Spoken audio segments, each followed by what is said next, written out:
The dawn came slowly to Redstone Creek Ranch, painting the San Juan Basin in shades of gray and gold. September 1885. The high desert breathed with that peculiar silence only vast emptiness can hold. A silence that pressed against a man's chest and reminded him how small he was beneath the endless sky. Levi Brennan woke at 5 in the morning, same as every day for the past 2 years. But he didn't wake to the rooster's crow or the breaking light. He woke to the sound of his son crying in the next room. The boy's sobs came through the thin pine wall, muffled but unmistakable. 7 years old, and Samuel still woke most nights with nightmares he couldn't or wouldn't explain. Levi sat up, his bare feet finding the cold wooden floor. The room held the chill of high-altitude mornings, that bite that got into a man's bones and stayed there. On the small table beside his bed sat a photograph in a wooden frame. Emily, his wife.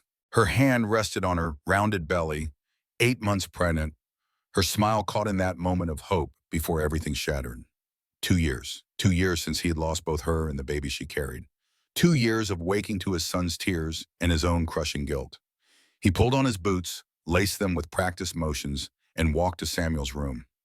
The door creaked when he pushed it open. The boy lay curled under a patchwork quilt, his small face wet with tears, his breathing uneven. Levi sat on the edge of the narrow bed. The frame groaned under his weight. He was a big man, 6'1", with shoulders broadened by years of ranch work.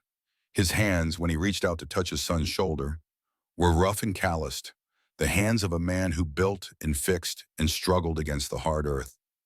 "Bad dream again, son?" Samuel nodded but didn't speak. The boy had grown quieter after Emily died, as if he feared that words might make the last person he had left disappear too. As if silence was safer than risking another loss. Levi gathered the child into his arms, feeling the small body tremble. "I'm here. I'm not going anywhere." But even as he said it, he wondered if being here was enough. Samuel needed more than a father drowning in his own grief. The boy needed laughter. He needed warmth. He needed what Levi couldn't seem to give him anymore. They sat like that until the trembling stopped, until Samuel's breathing steadied. Then Levi carried him downstairs to the kitchen, where he'd learned to make breakfast through trial and painful error. Eggs that were sometimes too hard. Coffee that was always too bitter. Bread from the store in Mesa Ridge because his attempts at baking ended in charred failure. The kitchen still smelled like Emily sometimes. Or maybe that was just his imagination, clinging to ghosts. The house was small but solid, built by his father Thomas Brennan 30 years ago, when this land was even wilder than it was now. 2 bedrooms upstairs, a main room below, with the kitchen and a stone fireplace. Simple, honest, everything his father had been. Outside the window, the land stretched away in rolling waves of sunu and scrub grass. 160 acres that his father had claimed and tamed and left to him. The creek ran through it, Redstone Creek, named for the rust-colored stones that lined its bed. That water was life here. That water was why he could raise cattle and horses. That water was why men like Marcus Dalton wanted this land. But Levi tried not to think about Marcus Dalton. Not yet, not this early in the day when he was still gathering the strength to face another sunrise. He cracked eggs into a pan, watched them sizzle in bacon grease. Samuel sat at the table, quiet, picking at a piece of bread. The silence between them was familiar now, comfortable and terrible all at once. "Pa," Samuel said suddenly, his voice small, "is the lady coming in today?" Levi's hand stilled on the panhandle. The lady, Catherine Whitmore. The woman Silas Hawthorne had arranged through some marriage agency back east. The woman Levi had been exchanging letters with for 6 months. Though every word he wrote felt like a betrayal of Emily's memory. "Yes," Levi said. "This afternoon, 4 o'clock," Silas said. "What's she like?" Levi didn't know how to answer that. What was she like? He knew her handwriting, neat and careful. He knew she came from a merchant family. He knew she played piano and spoke French and liked to read. But he didn't know the shape of her laugh or the way she moved through a room or whether she'd look at his broken family and see something worth staying for. "I guess we'll find out together," he said finally. After breakfast, they went out to tend the animals. The September sun climbed higher, burning off the chill. The sky stretched overhead in that impossible western blue that seemed to go on forever. Levi showed Samuel how to brush down the horses, how to check their hooves for stones, how to read the signs of sickness or injury. Your grandfather taught me this, Levi said, his hands moving over the mare's coat, just like his father taught him. One day you'll teach your own son. That's how it works. That's how a man leaves something behind that matters. Samuel listened, his young face serious, absorbing the words. These were the moments when the bay seemed most alive, when Levi was teaching him something real, something that connected past to future. From the ridge road came the sound of hooves. Levi looked up to see Silas Hawthorne riding toward them, his old gray mare picking her way down the rocky path. Silas was 64, silver-bearded, but he still sat a horse like he had during his years in the Union Army. Straight-backed, alert. He reined up by the corral fence and dismounted with a slight wince. His joints weren't what they used to be, but he never complained. That wasn't Silas's way. Morning, Levi. Samuel. He touched the brim of his hat. Then he pulled an envelope from his saddlebag. Got a telegram from the stage depot. Miss Whitmore's carriage will be here by 4. Levi took the envelope but didn't open it. The paper felt heavy in his hand, final somehow. You having second thoughts? Silas asked quietly. I've been having second thoughts since you signed me up for this without asking. Silas smiled, but there was sympathy in his weathered face. You need someone, Levi. Samuel needs someone. I know it feels like moving on is betraying her memory, but Emily wouldn't want you to stop living. She'd want you to give that boy a mother. She'd want you to find a reason to smile again. Levi looked away, his jaw tight. Silas was probably right. Emily had been practical and loving in equal measure. She wouldn't want them frozen in grief, but knowing what she'd want and being able to do it were different things entirely. What if she takes one look at us and gets back on that carriage? Levi said. Then she's a fool, Silas replied. But I don't think she will. Her letters seem genuine. Seems like she's looking for the same thing you are. A second chance. After Silas left, Levi found himself unable to focus on work. He fixed a fence that didn't need fixing. He reorganized the tool shed. He did anything to keep his hands busy and his mind from spinning in circles. At noon, he made Samuel wash up and put on clean clothes. Then he did the same, pulling out the only suit he owned, the suit he'd worn to marry Emily.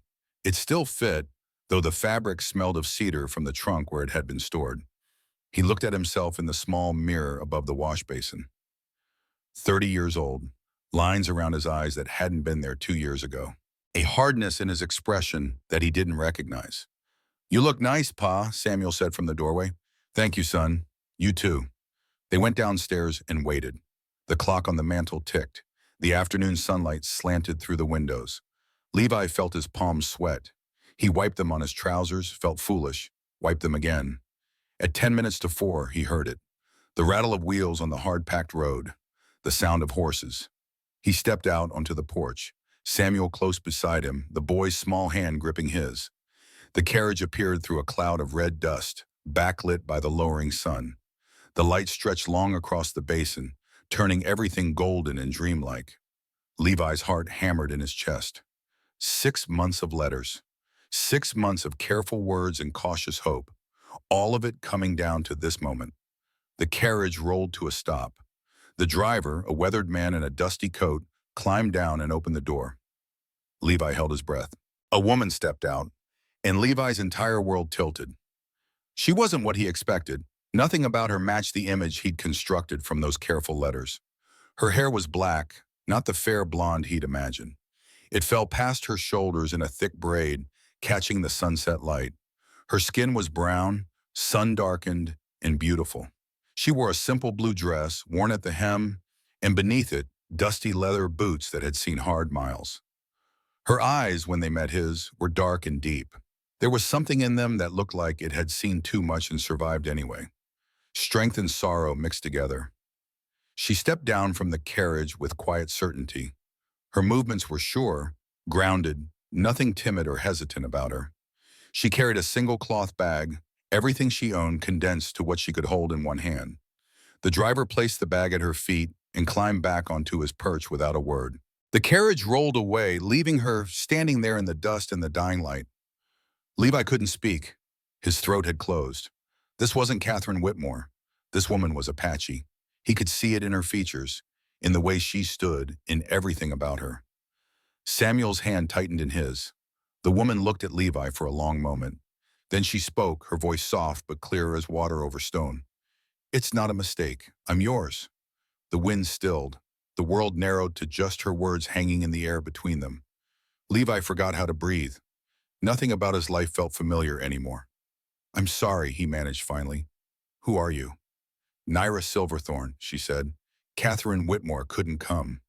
The words landed like stones. Catherine couldn't come. 6 months of letters. 6 months of building toward this day. And she couldn't come. Instead, she'd sent this stranger. This Apache woman whose eyes held secrets he couldn't begin to guess. "I don't understand," Levi said. "I know."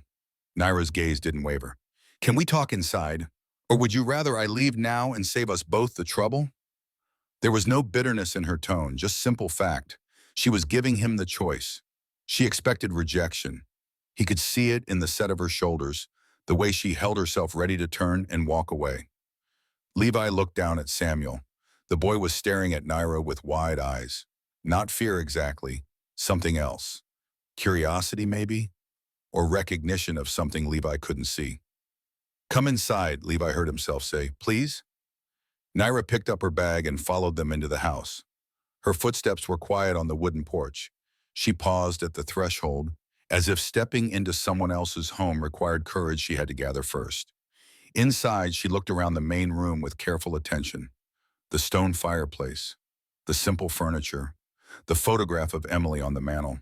Her gaze lingered there for a moment, and something softened in her expression. Understanding, maybe, or shared grief. "Sit," Levi said, gesturing to the table. His voice came out rougher than he intended.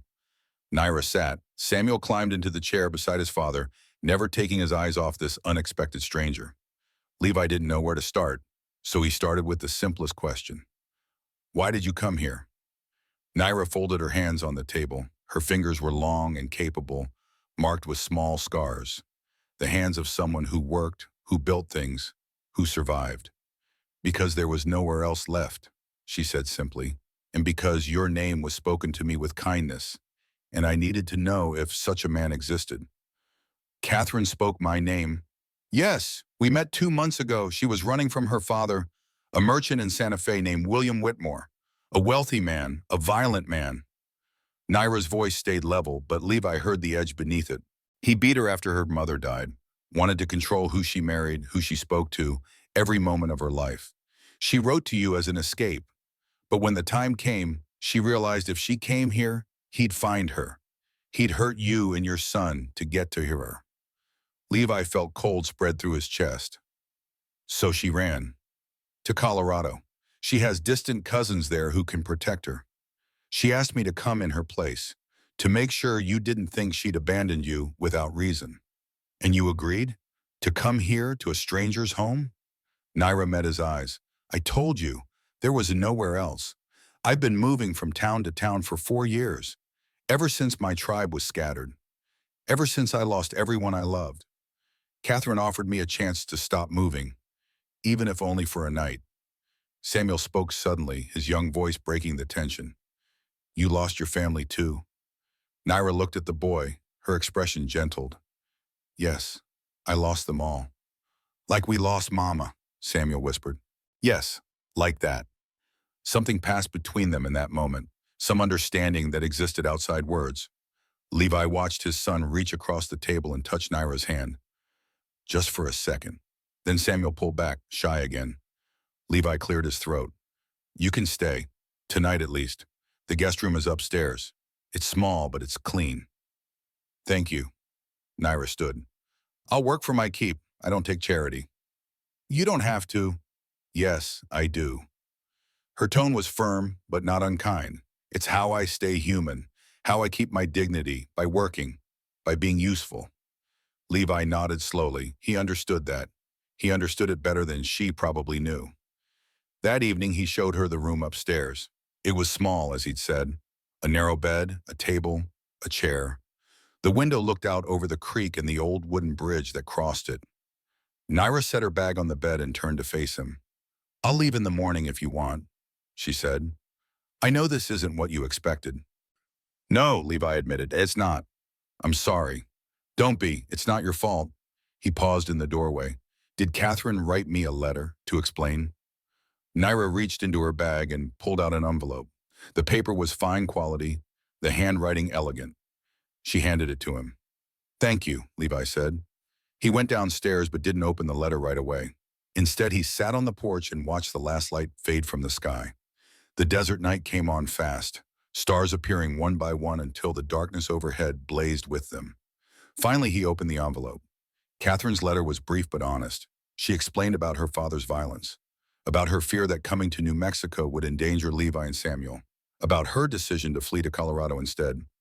And then at the end, Naira Silverthorne is a good woman, Levi. Stronger than I am, braver. She's lost everything but hasn't let it break her. I told her about you because I wanted her to know that good men still exist. Please give her a chance. She needs a place to belong more than anyone I've ever met. Levi folded the letter and slipped it back into his pocket.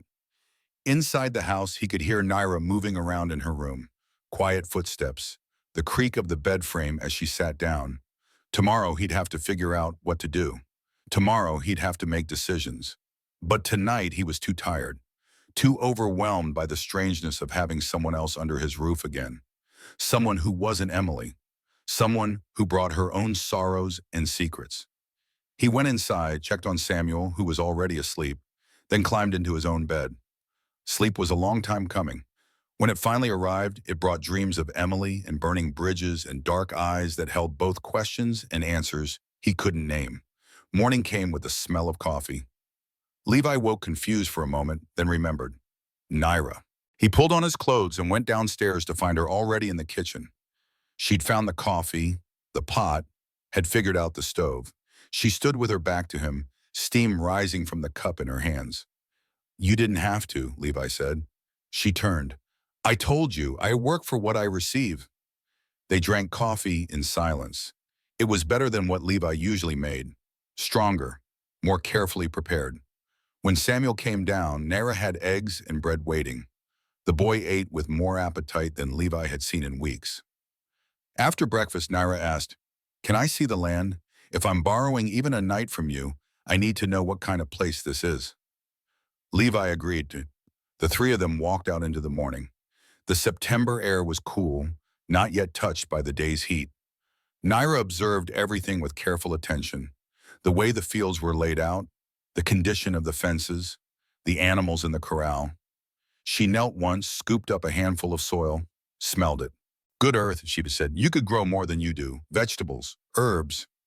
I focus on the livestock, Levi said. You should grow food too. Your son needs vegetables. Meat alone isn't enough to keep a child strong. Samuel looked up hopefully. Can we grow a garden? Levi glanced at Naira, then back at his son. Maybe, if Miss Silverthorne wants to teach you.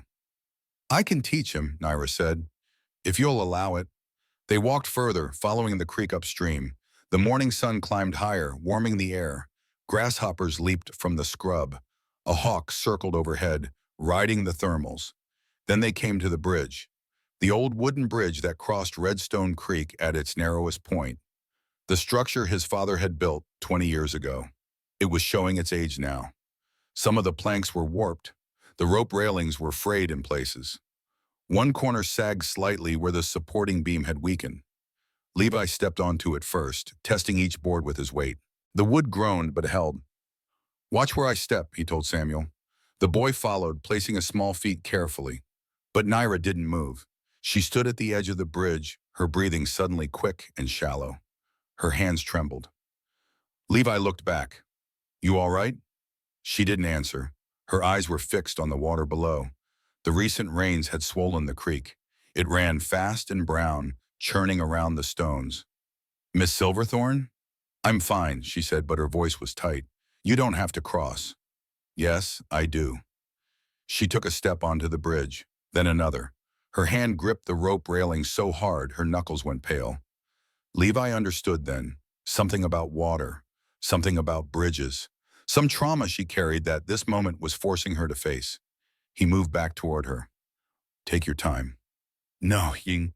She forced another step. I need to do this. They made it halfway across together. Levi close enough to catch her if she faltered. Samuel ahead, waiting patiently. The bridge swayed slightly in the wind. The creek rushed beneath them, loud and relentless. Then it happened. A sharp crack split the air. One of the planks gave way beneath Naira's weight. She dropped, her knees slamming into the remaining boards. Her hand slipped on the rope. For one terrible moment, she was falling. Levi moved without thinking. His arm shot out, wrapped around her waist, pulled her against him. His other hand gripped the support beam. The bridge lurched, but it held. They stood locked together, her heart hammering against his chest, her breath coming in gasps. "Don't look down," Levi said, his voice low and steady. "Just look at me." She raised her eyes to his. They were full of terror, but also something else. Trust. She was trusting him in this moment, even though she barely knew him. "I've got you," he said. "I'm not letting go." Slowly, carefully, he guided her the rest of the way across, each step deliberate, each movement tested before he let her put weight on it. When they finally reached the far bank, Naira's knees gave out. She sank to the ground, her whole body shaking. Levi knelt beside her. Samuel came running over, his face worried. "Is she okay, Pa?" "She will be," Levi said. "Just give her a minute." Naira pressed her hands to her face, forcing her breathing to slow. When she finally looked up, her eyes were wet, but her voice was steady. "You saved me." "You weren't falling," Levi said. "You just needed someone to steady you." "No," and she shook her head. "You saved me, not just now, when you let me stay, when you didn't turn me away." Levi didn't know what to say to that, so he just offered his hand. She took it, and he helped her to her feet. They stood there for a moment, the three of them, the broken bridge behind them, and the open land ahead. Samuel moved closer to Naira and slipped his small hand into hers. "Pa's good at saving people. He saved me lots of times." Naira looked down at the boy, then over at Levi. Something had shifted. Some barrier had come down. They weren't strangers anymore. Not quite. They walked back toward the ranch house in a silence that felt different from before. Less cautious, more companionable. As if crossing that bridge together had created a bond none of them quite understood yet. That afternoon, Silas Hawthorne came riding up the path. He'd brought fresh bread from the store and a jar of preserves. When he saw Naira, his eyebrows rose, but he didn't comment right away, just tipped his hat politely. "Silas," Levi said, "this is Naira Silverthorne. She came instead of Catherine Whitmore." Silas studied her for a moment, then nodded slowly. "Ma'am, welcome." "Thank you," Naira said. They sat on the porch, the four of them. Silas told stories about Levi's father, about the early days when this land was even wilder. He talked about his own wife, Margaret, who died of fever 12 years back, about how grief changed shape over time but never really left. "Sometimes the heart has room for more than one person," Silas said, looking at Levi meaningfully. "It's not betrayal to let someone new in. It's survival." Later, after Silas had gone and Samuel was playing near the creek, Naira helped Levi fix the chicken coop. One of the walls had come loose, and the hens kept escaping. She worked with practiced efficiency, holding boards while he hammered, her hands as steady as any man's. "Your father taught you carpentry?" Levi asked. "My father taught me everything. In our tribe, women had to know how to build, how to hunt, how to survive. Gender didn't matter when it came to staying alive." "Where are they now, your tribe?" Her hands stilled on the board she was holding. "Scattered. The government moved us 4 years ago, said we'd have new land, better land. It was a lie. The land they gave us was dead. Nothing would grow. Then the flood came, washed away what little we'd built. My father, my mother, my younger brother. They all died when the bridge in our village collapsed. I was the only one who made it to shore." Levi set down his hammer. "I'm so sorry." "Everyone's sorry," she said quietly, "but sorry doesn't bring them back." "No," he agreed, "it doesn't." They finished the coop in silence. When Samuel ran over to inspect their work, Naira showed him how to check if a nail was driven true, how to test the strength of a joint. The boy soaked up her teaching like parched earth soaking up rain. That evening, as the sun painted the sky in shades of orange and purple, Levi found himself watching Naira and Samuel together in the garden plot she'd marked out. She was showing him seeds she carried in a small pouch, explaining which ones to plant now, which to save for spring. Samuel's face was animated in a way Levi hadn't seen since Emily died. Later, after Samuel was in bed, Levi and Naira sat on the porch. The night was cool, the stars brilliant overhead. Somewhere in the distance, a coyote called. "Thank you for letting me stay," Naira said. "You're welcome here as long as you want," Levi replied. Then he hesitated. "I mean that. This arrangement, it doesn't have to be just one night. He needs someone who understands what he's going through. And I could use help with the ranch. If you wanted to stay, we could work something out." Naira turned to look at him. In the darkness, her eyes caught the starlight. "Are you sure? Having me here will bring trouble. People in town won't like it. An Apache woman living on your ranch. People in town don't run my life. Marcus Dalton does, or he tries to." Levi stiffened. "You know about Marcus? I hear things. I know he wants your land. I know he has influence. If I stay, he'll use it against you." "Let him try." Levi's voice was hard. "I'm tired of running my life by what men like Marcus Dalton think is acceptable." Naira smiled slightly. It was the first real smile he had seen from her. "All right then, I'll stay. For a while at least." They sat in comfortable silence after that, watching the stars wheel overhead. Neither of them knew it yet, but in that moment they'd made a choice that would change everything. The broken bridge, the shared grief, the quiet understanding that had grown between them over the course of one strange day. Inside, Samuel slept without nightmares for the first time in weeks, and somewhere in the darkness, the land itself seemed to exhale as if it had been holding its breath, waiting for these three broken people to find each other and begin, however tentatively, to heal. The wind rustled through the sage. The creek murmured over its red stones. And on the porch of the small ranch house, two people sat together, strangers becoming something more. Beneath a sky so vast and filled with stars it seemed to hold every possibility the future might bring. The third morning arrived with a peculiar stillness, the kind that settles over high desert country when the air itself seems to be waiting for something. September in the San Juan Basin brought days that started cold and grew hot by noon, the temperature swinging 30 degrees between dawn and midday. Levi Brennan woke before sunrise, as had become his habit in the 2 years since Emily died. But this morning was different. This morning, the sounds that pulled him from sleep weren't the echoes of loss, but the living sounds of a house that held more than one heartbeat. From downstairs came the soft clatter of dishes, the quiet humming of a woman's voice, low and melodic, singing something in a language Levi didn't understand, the smell of coffee, real coffee, properly brewed instead of the bitter sludge he'd been choking down for months. And beneath it all, the warm scent of baking bread. He dressed quickly, pulling on work clothes that were clean because Naira had washed them yesterday, hanging them on the line to dry in the desert sun. Small things, domestic things, things he'd stopped noticing were missing until they appeared again. When he came down the stairs, the kitchen glowed with early morning light. Naira stood at the stove, her long black braid falling over one shoulder, flour dusting her hands and apron. She'd found Emily's apron in a drawer and was wearing it without any apparent self-consciousness, as if she understood that using another woman's things wasn't disrespect but continuation.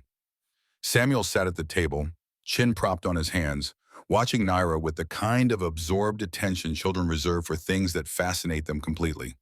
On the table before him lay 3 eggs, one of them cracked open into a bowl. "Good morning," Levi said from the doorway.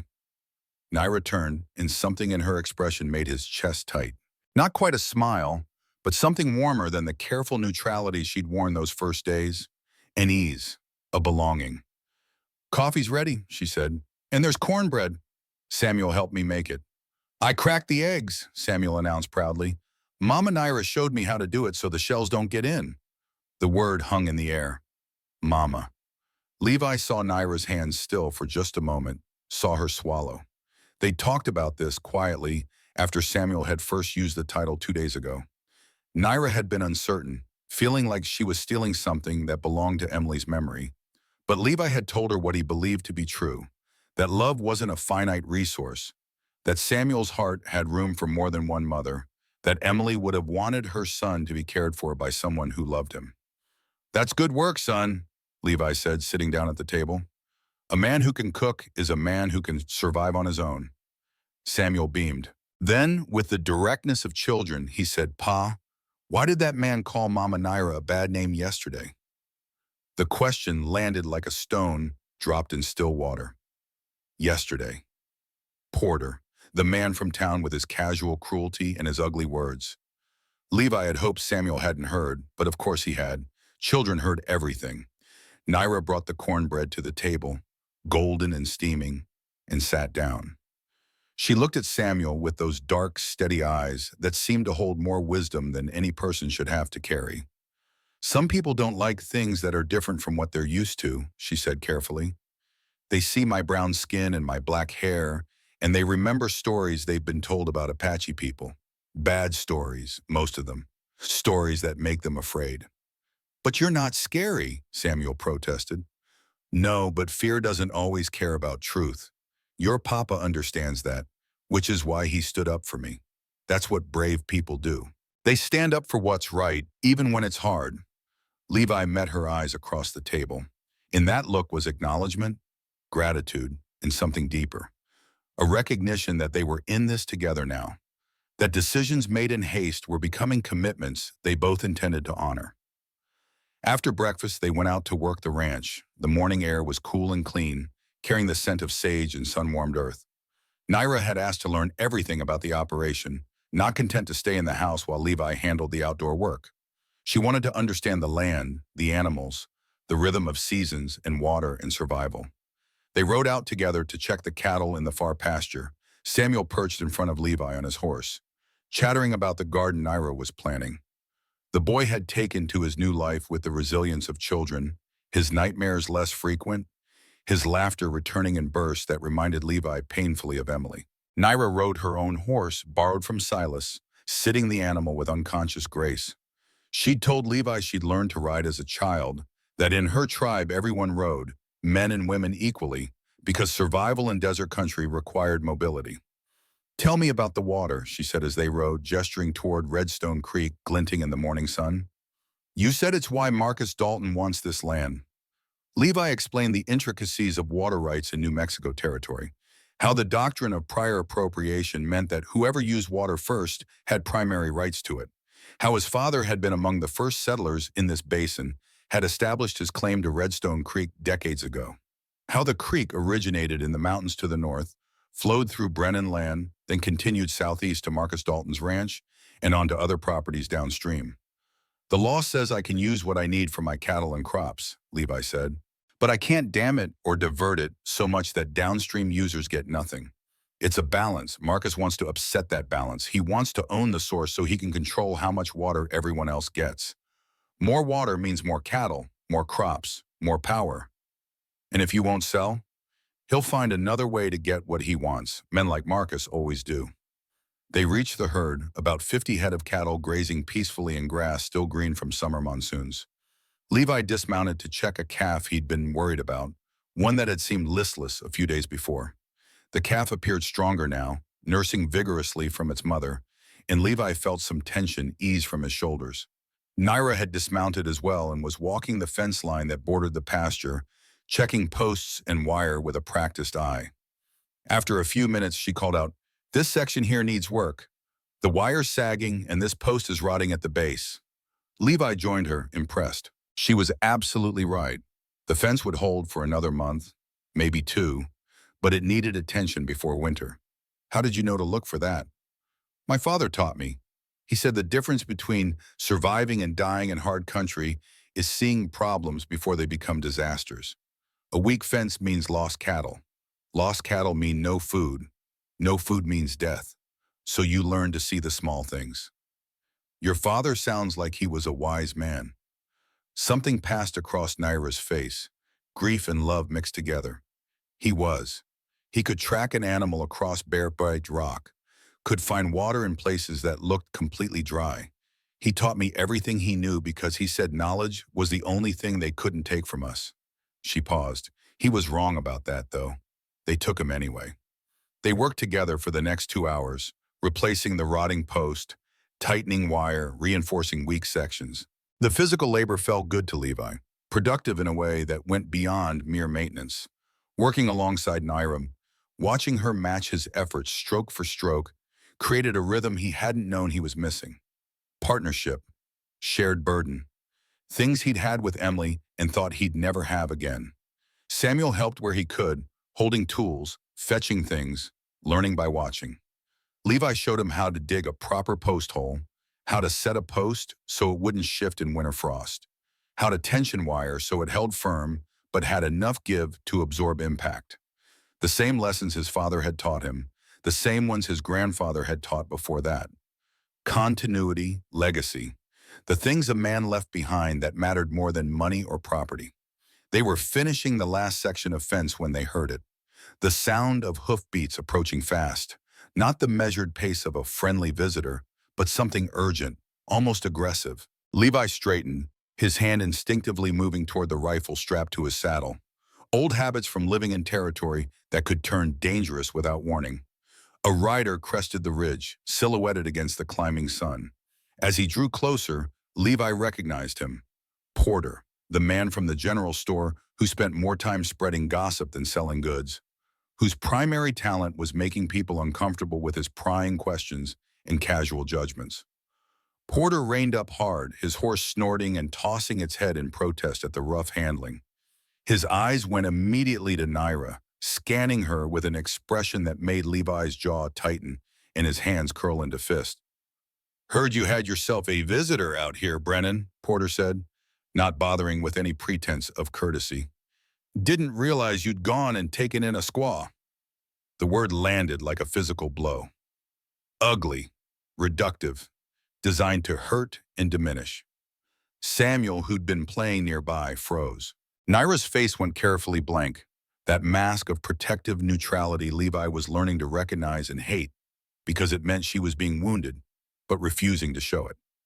"Her name," Levi said, his voice dropping into a register cold enough to carry warning, "is Mrs. Brennan, and I'd strongly suggest you show some respect when you're on my property." Porter's eyebrows climbed. "Mrs. Brennan? You married her? An Indian?" "My marriage is none of your concern.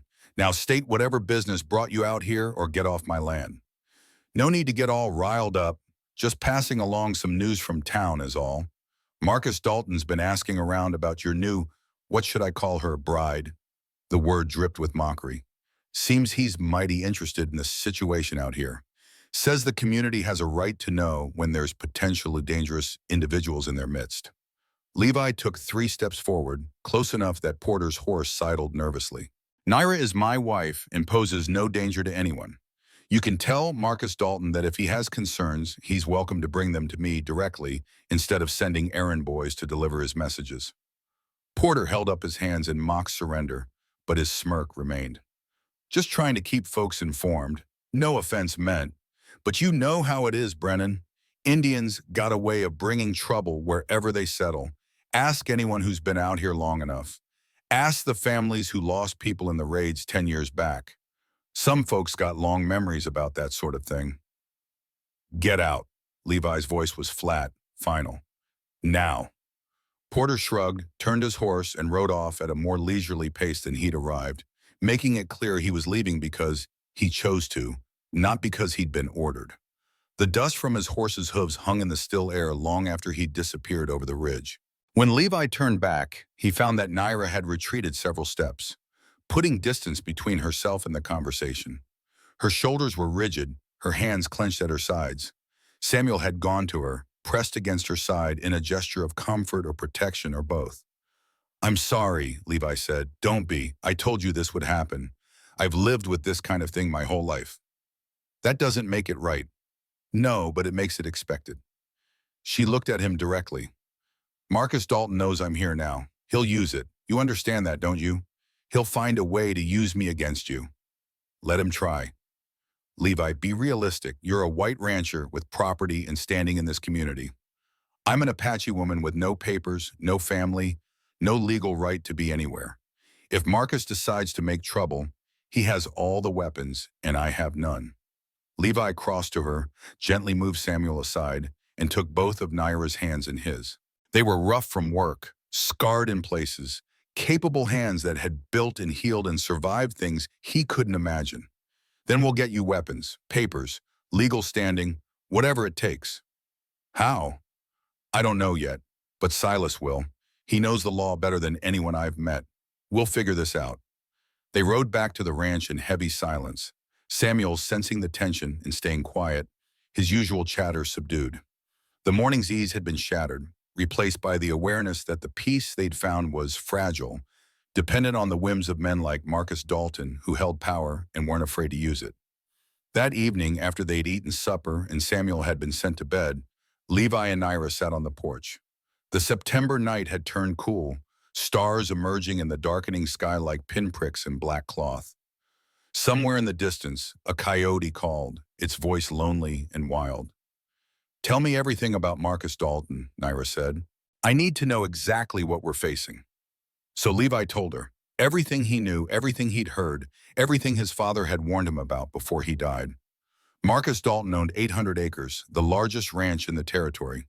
He'd come west after the Civil War, served in the cavalry during the Apache campaigns in Arizona, lost men under his command in fights with Geronimo's warriors, came away from those years with a hatred for Apache people that bordered on pathological. His wife, Sarah, had died 5 years ago from fever, leaving Marcus childless and bitter. Since then, he'd grown harder, meaner, more obsessed with expanding his holdings and crushing anyone who stood in his way. He had the sheriff in his pocket, had influence with the territorial judge, had enough money to make problems disappear or appear as needed. "He's wanted this land since before my father died," Levi said. "Offered to buy it 3 times. My father refused every time. Said a man doesn't sell what he's built with his own hands, not while he's still breathing. When I inherited," Marcus tried again, "I told him the same thing my father did, that this land stays in the family. And now I've given him ammunition," Nyra said quietly. "An Apache woman living on your ranch. He'll use that to say you're unstable, that you're harboring criminals. Whatever story serves his purpose. Then we prove him wrong. We show everyone that you're here legally, that our marriage is legitimate, that there's nothing to his accusations." "But our marriage isn't what people would call normal, Levi. We barely know each other. We married for practical reasons, not love. If Marcus challenges that, if he claims it's fraudulent, how do we prove otherwise?" Levi was quiet for a long moment thinking. Finally, he said, "By living it. By showing everyone that practical reasons can turn into something real. By building the kind of partnership that makes sense even if it didn't start the way people expect." Nyra turned to look at him in the darkness. "You really think we can do that?" "I think we're already doing it. You're raising Samuel like he's your own. You're working this ranch like it's your home. I'm starting to rely on you for things I haven't relied on anyone for in years. That's not nothing. That's the foundation of something real." She didn't answer, but after a moment, she leaned her head against his shoulder, a gesture of exhaustion maybe, or trust, or both. They sat like that for a long time, watching the stars wheel overhead and listening to the night sounds of the desert. The fourth morning brought Silas Hawthorne riding hard despite his age, his face grim with news. Levi was mucking out the barn when he heard the urgent hoofbeats. He came out to find Silas dismounting with more speed than his 64 years usually allowed, breathing hard from the ride. "What's wrong?" "Marcus filed a formal complaint with Sheriff Caldwell," Silas said without preamble. "Claims Anira's residing here illegal and says she doesn't have proper documentation under the Indian Relocation Act of 1881. The words hit Levi like cold water. "What kind of documentation?" "Either a certificate of citizenship or papers showing she's legally residing on a designated reservation. The law requires all Apache individuals to be accounted for, to be either on reservation land or documented as legal residents if they're living elsewhere. Without those papers, she's technically in violation of territorial law." Nyra had emerged from the house at the sound of Silas's arrival. She stood on the porch now, Samuel beside her, and even from a distance, Levi could see the color drain from her face as she overheard the conversation. "I don't have papers," she said, her voice carrying across the yard. "My tribe was never officially relocated. We just scattered after the flood. I've been moving from place to place for 4 years, town to town, never staying anywhere long enough to need documentation. I have nothing that proves I have a legal right to be anywhere." Samuel looked up at her, confused and frightened. What does that mean? Silas climbed down from his horse, grimacing as his old joints protested. It means Sheriff Caldwell is legally obligated to investigate. If he determines that Naira lacks proper documentation, he'll have to issue an order for removal. Removal to where, Levi demanded. Most likely to the Mescalero Reservation in southern New Mexico, or possibly back to Arizona territory, depending on which jurisdiction claims authority over her tribe's descendants. Either way, she'd be forced to leave within a specified time frame, probably 30 days. Levi felt his world tilting. 4 days. They'd had 4 days of peace, 4 days of building something that felt like a family, and now it was being threatened by bureaucratic machinery and Marcus Dalton's vindictive determination to control everything he could see. There has to be a way around this, he said. There is one way. Silas looked between Levi and Naira, his weathered face thoughtful. Marriage. If Naira is legally married to a U.S. citizen who owns property, she automatically gains residency rights. The law can't deport the legal wife of a property-owning American. We are married, Levi said. On paper, yes. But Marcus is already claiming the marriage is fraudulent, and he's telling anyone who will listen that you rushed into this union purely to circumvent deportation laws, which would make the marriage invalid. If we're going to use it as protection, we need to prove it's legitimate. Naira's hands gripped the porch railing. How do we prove that? We've been married less than a week. We barely knew each other when we made those vows. By demonstrating that it's a genuine partnership, Silas said. By showing that you're building a real life together, not just a legal fiction. Witnesses who can testify to the authenticity of your relationship. Evidence of shared domestic life. Proof that this marriage has substance beyond avoiding deportation. After Silas left with promises to research the legal angles more thoroughly, Levi found Naira in the garden. The next morning, Silas returned with Reverend Thompson. The ceremony would need to happen quickly before Sheriff Caldwell could act on Marcus's complaint. They gathered on the repaired bridge at noon. The September sun was high and warm, casting sharp shadows on the wooden planks Levi had replaced. Reverend Thompson stood at the center, his Bible open, while Silas and Deputy Miller served as witnesses. Samuel stood beside his father, wearing his best clothes, his face solemn with the weight of the moment. Naira wore the simple blue dress she'd arrived in, her hair braided with small white flowers Samuel had picked that morning. Dearly beloved, Reverend Thompson began, his voice carrying over the sound of the creek below. We are gathered here in the sight of God to join this man and this woman in holy matrimony. Levi took Naira's hands. They were rough from work, strong, capable. He looked into her dark eyes and saw his own uncertainty reflected back, but also determination. They were doing this for survival, yes, but there was something more, something neither was ready to name yet. When it came time for the vows, Levi spoke clearly. I, Levi Brennan, take you, Naira Silverthorne, to be my lawfully wedded wife. I promise to protect you, to provide for you, to stand beside you in whatever troubles may come. Naira's voice was steady. I, Naira Silverthorne, take you, Levi Brennan, to be my lawfully wedded husband. I promise to care for your home and your son, to work beside you, to be honest with you, to build something real from what we're beginning today. Reverend Thompson pronounced them married. You may kiss the bride. Levi leaned forward and kissed her forehead, gentle and respectful. It wasn't passion, but it was promise. Samuel cheered, Silas clapped, and for one perfect moment, it felt like everything might actually work out. Then the sound of horses shattered the peace. Marcus Dalton appeared on the road above, flanked by Sheriff Caldwell and 2 ranch hands. He dismounted and strode toward them with cold confidence. Well, well, Marcus said, a wedding? How convenient. Reverend Thompson stepped forward. The ceremony is complete, Mr. Dalton. These two are legally married under territorial law. Are they? Marcus's smile didn't reach his eyes. He looked at the marriage certificate Silas held. Seems awfully quick. An Apache woman shows up, and within days she's married to the one rancher standing between me and control of Redstone Creek. My marriage is none of your concern, Levi said, his voice hard. Oh, but it is. When I have reason to believe this is a fraudulent marriage designed solely to circumvent deportation laws, it becomes very much my concern. Marcus turned to Sheriff Caldwell. Sheriff, I want this marriage investigated. If it's proven to be a sham, both of them should face legal consequences. Sheriff Caldwell looked uncomfortable but nodded. I'll need to file a report. Marcus leaned close to Levi as he remounted. Enjoy your wedding day, Brandon. It might be the only one you get. This marriage won't protect her for long, and when it falls apart, I'll be waiting. He rode away, leaving threat hanging in the air like smoke. Silas put a hand on Levi's shoulder. Don't let him ruin this. You did what you had to do.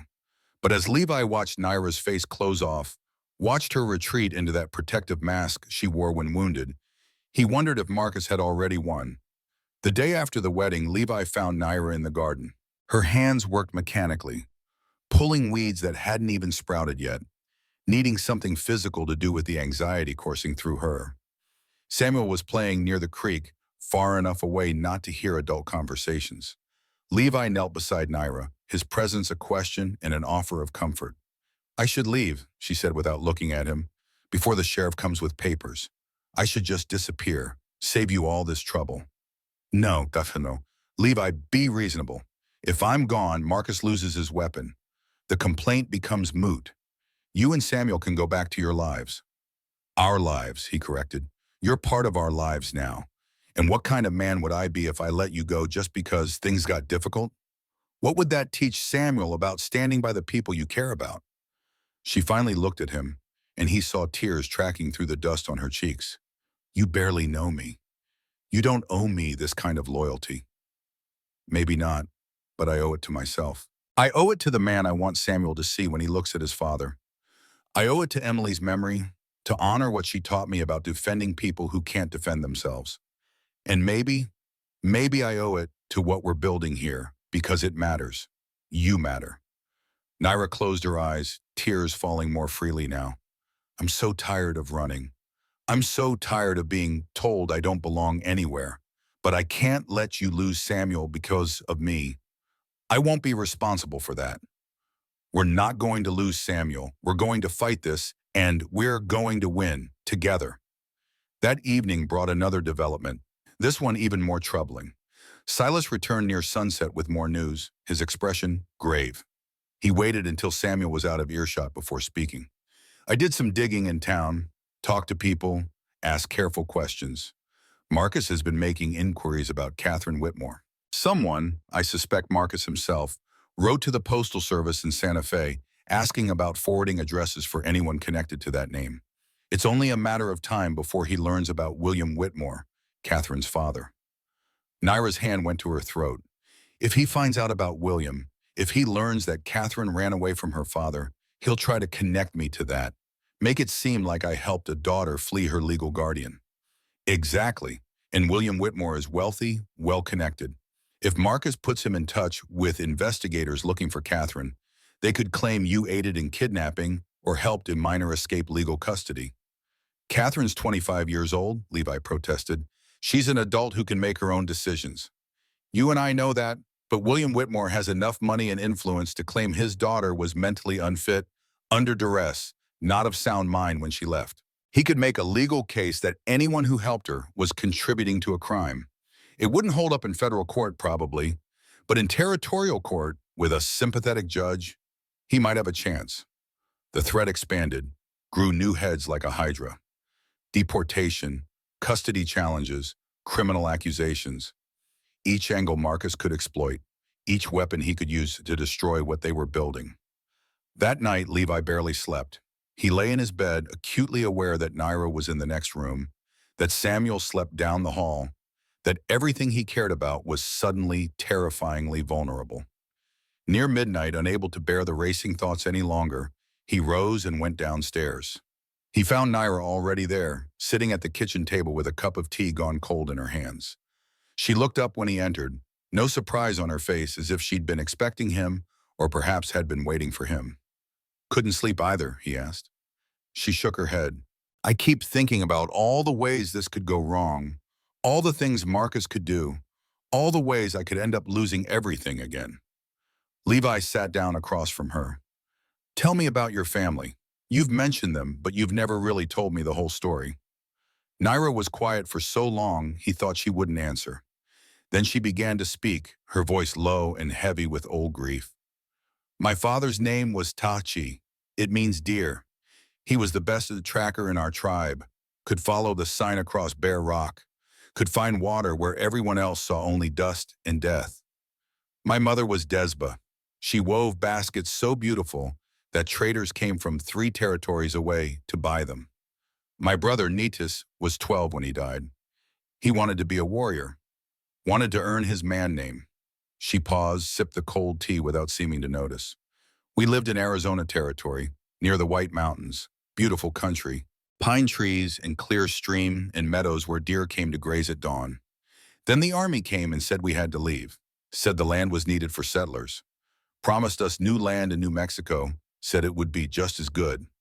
But it wasn't. It was desert, harsh, dry, nothing like what we'd left. No game, no good water, soil too poor to grow anything. They'd sent us there to die slowly instead of killing us outright. But we tried. My father said survivors adapt, so we adapted. Started to build again. It was hard, but we were doing it. Her hands trembled around the cup. Then came the flood. The monsoon rains that year were heavier than anyone remembered. The river swelled, broke its banks, came through the camp in the middle of the night. My father had built a bridge across a ravine, sturdy enough for normal water, but this wasn't normal. The water rose so fast, so high. I saw them, saw my family trying to cross. My father, my mother, my brother. The bridge collapsed. The water took them. How did you survive? I wasn't on the bridge. I'd been sleeping at a friend's shelter that night, higher ground. I heard the screaming, ran to help, saw them fall, tried to reach them, but the current was too strong. I grabbed the first person I could, a child from another family, got her to safety, but my own brother was swept past me, calling for help, and I couldn't reach him. Tears ran down her face now, silent and steady. For years, I've asked myself why. Why did I save someone else's child instead of my own blood? Why was I on high ground that night? Why did I survive when people better than me died? Levi reached across the table and took her hands. You saved a life. That child lived because of you. That matters. Does it? Because some days it doesn't feel like it matters at all. Yes, he said firmly, it matters. Just like you being here matters. Just like what you're doing for Samuel matters. You can't undo the past, Naira. None of us can. But you can honor your family's memory by living fully, by not giving up, by building something new even when the old is lost. She looked at him with those dark, deep eyes that held so much pain and so much strength. Is that what you're doing? Building something new? I'm trying. For the first time since Emily died, I'm trying. And you're a big part of why I can. They sat together in the quiet kitchen, hands joined across the table. 2 broken people trying to believe they could be whole again. Outside, the wind picked up, carrying the scent of sage and possibilities. The 5th day dawned clear and ominous. Levi was in the barn, tending to a horse that had developed a slight limp, when he heard Naira scream. The sound was pure terror, cutting through the morning air like a knife.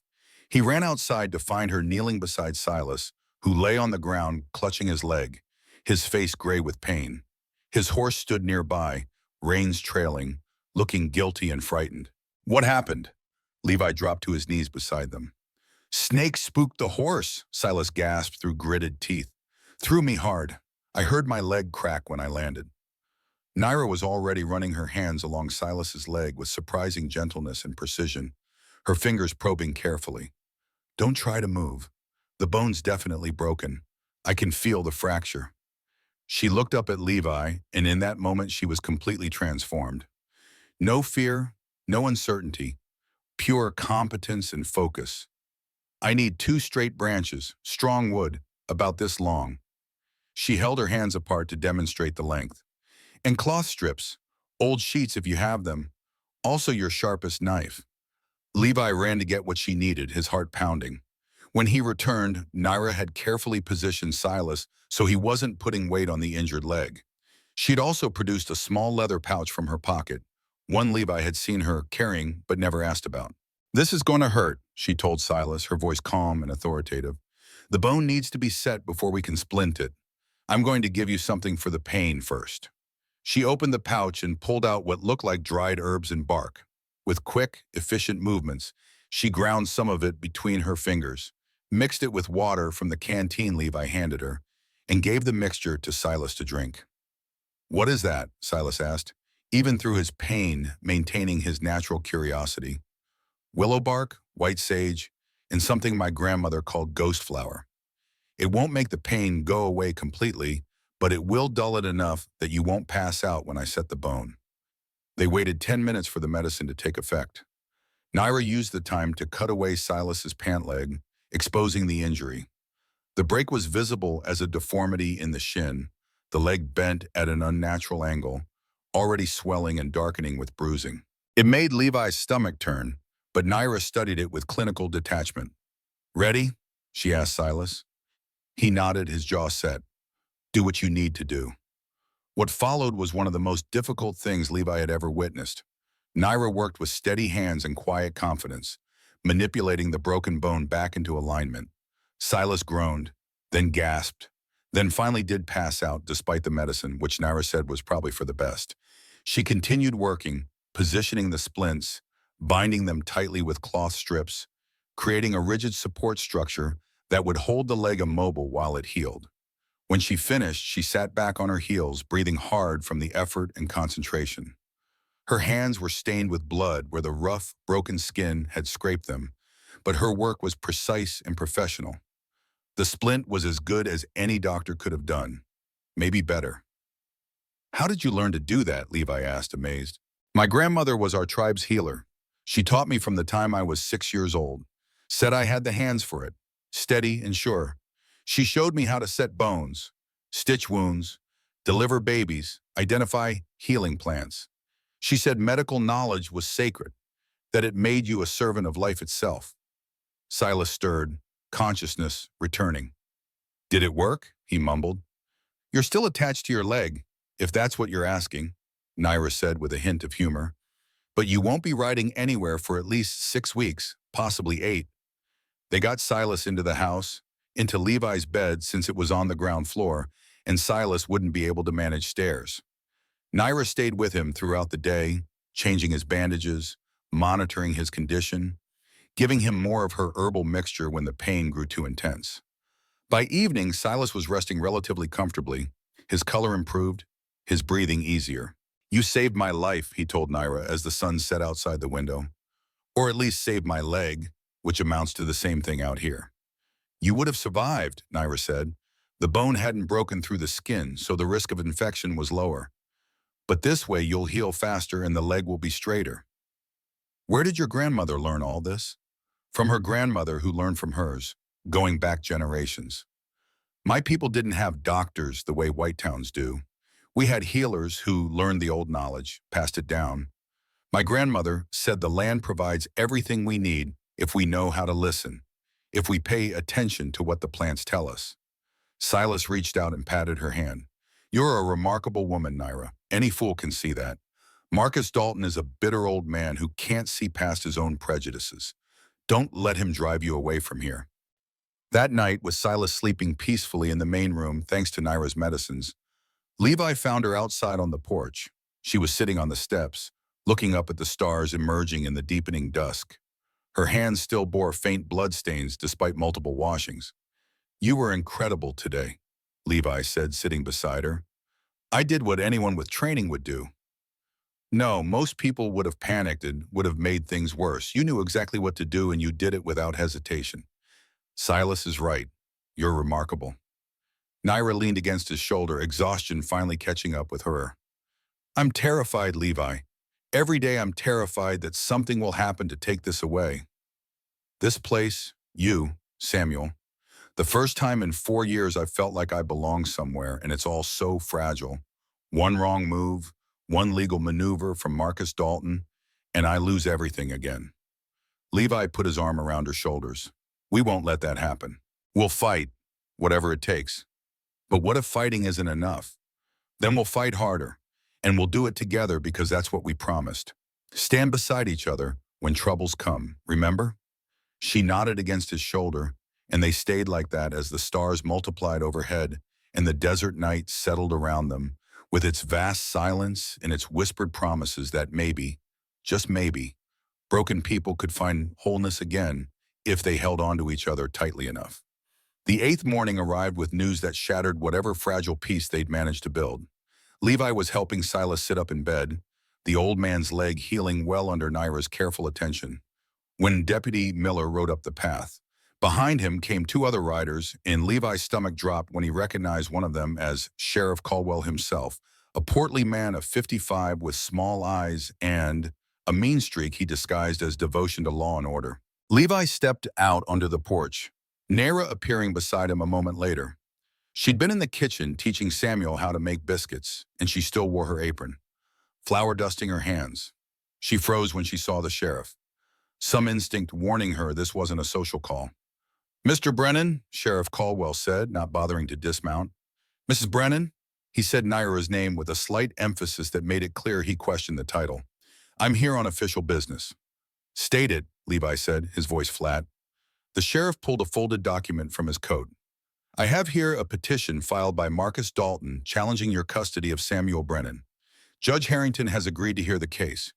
You're ordered to appear in court in Mesa Ridge 5 days from now, on the 14th of October. The words hit like a physical blow. Levi felt Naira sway beside him, felt his own knees go weak. "On what grounds?" "The petition claims you're emotionally unfit to care for a minor child, cites your wife's recent death, your hasty remarriage to someone you barely knew, and questions about your judgment and stability. Judge Harrington takes these matters seriously. He's ordering a full review of the custody arrangement." "That's insane," Levi said, his voice rising. "Anyone can see Samuel is thriving. He's healthy, happy, well cared for." "That'll be for the judge to determine. I'm just serving the papers." Sheriff Caldwell tossed the document onto the porch. "You'd be wise to get yourself a lawyer, Brennan. Judge Harrington doesn't look kindly on people who waste his time, and if Marcus has filed this complaint, you can bet he's got a strong case prepared." After they rode away, Levi picked up the papers with shaking hands. The legal language was dense and intimidating, but the core accusation was clear enough. Marcus was claiming that Levi's rapid remarriage to an Apache woman he'd known less than 2 weeks demonstrated poor judgment, that the household was unstable, that Samuel would be better served by temporary placement with a more traditional family while Levi's fitness was evaluated, and the family Marcus was proposing? His own. Marcus Dalton, childless and bitter, wanted to take Samuel. Naira read over Levi's shoulder, her breath coming fast. "He's using me, using our marriage as proof you're unstable. If I hadn't come here, if you hadn't married me, he'd have no case." "Don't," Levi said sharply. "Don't blame yourself. Marcus would have found another angle. This is about destroying me, not about you." But I made it easier for him. Silas had managed to maneuver himself to where he could see the doorway, propped up on pillows. "Both of you stop talking like we've already lost. We haven't even started fighting yet." His voice carried the authority of a man who'd survived a war and countless other battles. "Levi, you need to get to town today. Find Eleanor Marsh." "The lawyer?" "She's the only lawyer in 3 counties who isn't in Marcus's pocket. She's young, only been practicing a few years, but she's sharp as a tack, and she doesn't back down from bullies. If anyone can help you, it's her." Levi rode to Mesa Ridge that afternoon, leaving Naira with Samuel and Silas. The town was a collection of adobe and wood buildings clustered around a dusty main street, backed by the San Juan Mountains rising purple in the distance. It was hardly more than a wide spot in the territorial road, but it had a courthouse, a jail, 3 saloons, and a general store that doubled as the post office. Eleanor Marsh's office was above the general store, a single room with a desk, 2 chairs, and shelves overflowing with law books. She was younger than Levi expected, maybe 30, with dark hair pinned severely back and eyes that assessed him the moment he walked through the door. "Mr. Brennan," she said, gesturing to a chair, "I heard you might be coming. Marcus Dalton's custody challenge is the talk of the town. Can you help me?" "That depends. Tell me everything. Don't leave anything out. Don't embellish. Don't lie. I need the complete truth if I'm going to fight for you." So Levi told her about Emily's death, about the marriage agency, about Naira arriving instead of Catherine, about their decision to marry for practical reasons that were becoming something more, about Marcus's vendetta over the water rights, about the threat of deportation and the rushed wedding and the accusation of fraud. Eleanor listened without interruption, taking notes in neat, precise handwriting. When he finished, she sat back and steepled her fingers, thinking.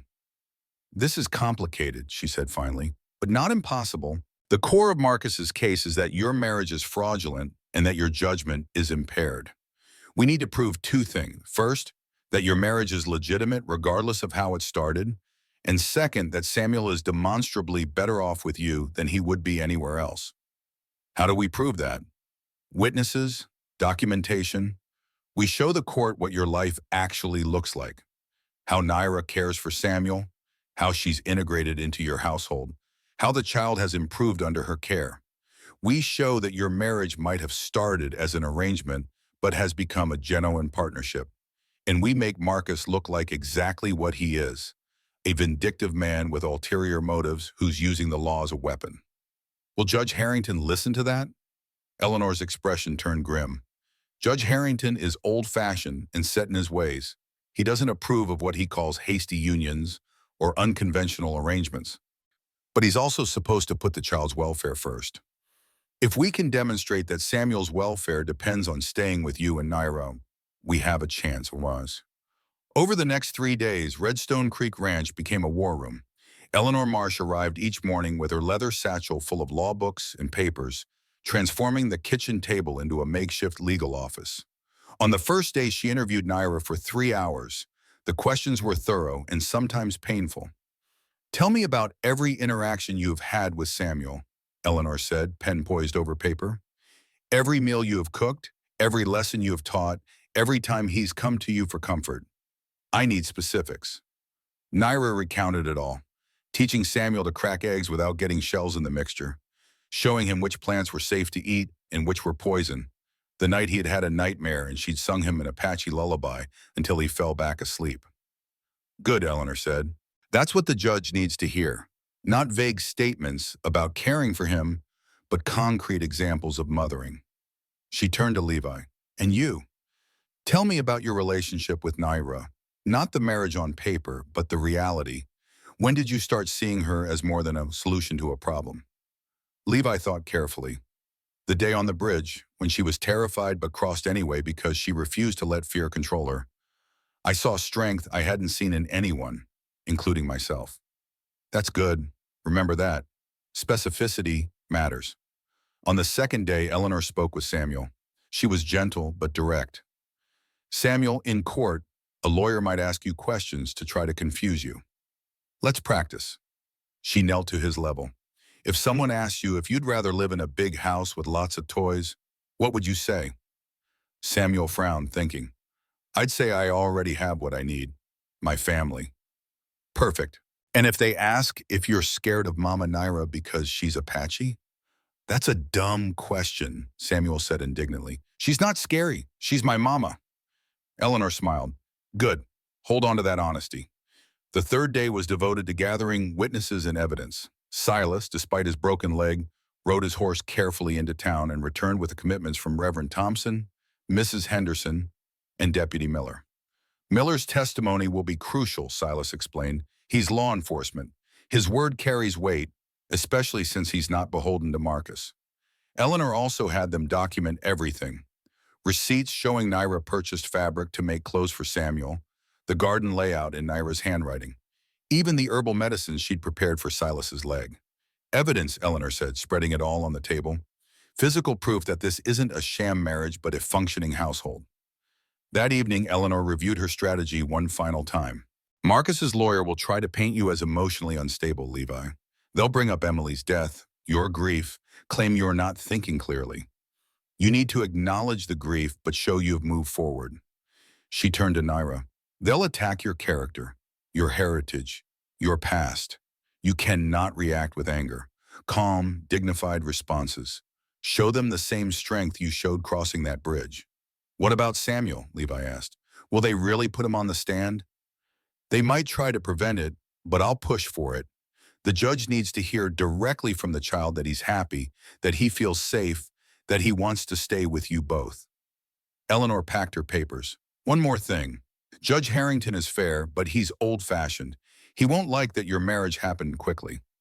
Our job is to show him that quick doesn't mean invalid, that genuine bonds can form faster than society might expect. After she left, Levi found Naira standing at the window, looking out at the darkening sky.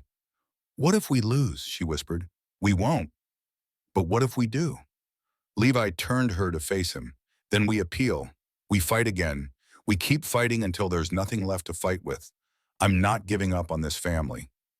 She leaned into him and he held her, both of them drawing strength from the other, preparing for the battle that would decide everything. The night before the hearing, Levi found it impossible to sleep. He paced the porch until well past midnight, his mind spinning through scenarios and arguments and fears. Naira came out to join him, wrapped in a shawl against the October chill. "You should be resting," he said. "So should you." They stood together, looking out at the darkness. The moon was nearly full, casting silver light across the ranch, making everything look ethereal and strange. "Tell me about Emily," Naira said quietly. "Really tell me, not just how she died, but who she was." Levi took a long breath. This was territory he'd been avoiding, afraid that talking about Emily with Naira felt like betrayal. But maybe it wasn't. Maybe it was necessary. "She was kind," he began, "patient with my rough edges. I was more closed off when we met, harder to reach. She had this way of getting past my defenses without making me feel invaded. She wanted a big family, lots of children. Said she wanted to fill this house with noise and laughter and life. She sounds wonderful." She was. When she got pregnant with Samuel, she was so happy. She used to talk to her belly, tell the baby about the ranch, about the life we'd build together. And with the second pregnancy, she was even happier. Said our family was growing, said Samuel would be a wonderful big brother. "What happened the day she died?" Naira asked gently. "You've mentioned it, but never told the whole story." Levi felt his throat tighten, but he forced himself to continue. "She went into labor early, 2 weeks before we expected. It was just us here, me and Emily and Samuel, who was 5 then. I wanted to ride for the doctor immediately, but Emily said we had time. She wanted to cross the bridge, wanted to get to her mother's house in town. Her mother had experience with difficult births, had helped deliver half the babies in Mesa Ridge." He paused, the memory sharp as broken glass. "But I was worried about the bridge. It was in bad shape even then. Some of the planks rotting, ropes fraying. I'd been meaning to fix it, but hadn't gotten around to it. I was afraid Emily would fall, afraid the bridge would collapse under her weight with her being pregnant. So I made her wait. I told her to stay put while I rode to get the doctor, that we'd bring him back and then decide what to do." "How long were you gone?" 3 hours. 3 hours to get to town, find the doctor, convince him to come, ride back. By the time we returned, Emily had been in labor for hours alone except for Samuel, who was terrified. The baby had turned wrong, was coming breech. There was so much blood. His voice broke. The doctor said if we'd gotten her to her mother sooner, if someone with experience had been there from the start, they might have been able to turn the baby, might have prevented the hemorrhaging. But by the time we got there, by the time the doctor tried to fix it, it was too late for both of them. Emily bled out on our bed and the baby never drew breath. Naira took his hand. "You were trying to protect her." "I was protecting her from the wrong thing. I should have let her cross that bridge. Should have trusted her judgment about what she needed. Should have fixed the damn bridge months earlier, like I kept promising to do. Instead, I let my fear make the decision, and it killed them both." "You can't know that. Maybe the bridge would have collapsed and killed her and Samuel both. Maybe she would have died anyway, even with her mother's help.